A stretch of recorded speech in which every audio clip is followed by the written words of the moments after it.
Assalomu alaykum qarindoshlar. Uyg'ur erki qirg'inchilik uchrayotidi. Erki qirg'inchilik uchirgan millat zimin deb chiqdi. Butun dunyoda hozir Xitoy qarshi to'lqin qo'zg'alyotidi. Ashtaq ovozlar chiqyotidi. Xitoyning virus tadqiqot markazini qattiq tekshirish kerak degan ovozlarmi uch-qashqar chiqdi. Ham chiqyotidi davlatlar birsini qo'llayotidi bu jihatdan. Erki qirg'inchilikni to'xtatish kerak, ham jinoiy javobgarligini tortish kerak. Xitoyning degan ovozlarni parlamentlarda o'tirib qo'yibdi.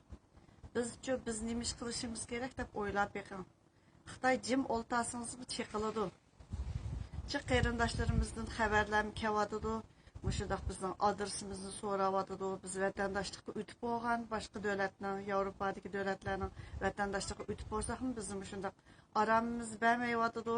Adresimizni so'rayotidi. Urug' tuqqanlarsiz adresinglarni so'rayotidi, davatidi deb.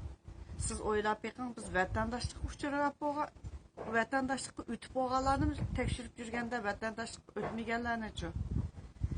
Qandaqli bulunglarda, qaysi bulungda yashan, xotirjam yashayolmaysiz. Buningdan birdan-bir qutulish yo'limiz zimin deb chiqish.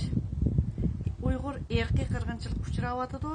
Biz ziminning egasi bo'lganligimiz uchun erki qirg'inchilik uchirdik. Xitoy tajovuzchi, ziminimizdan chiqarsin, biz ziminimizga ega chiqamiz deyishimiz kerak.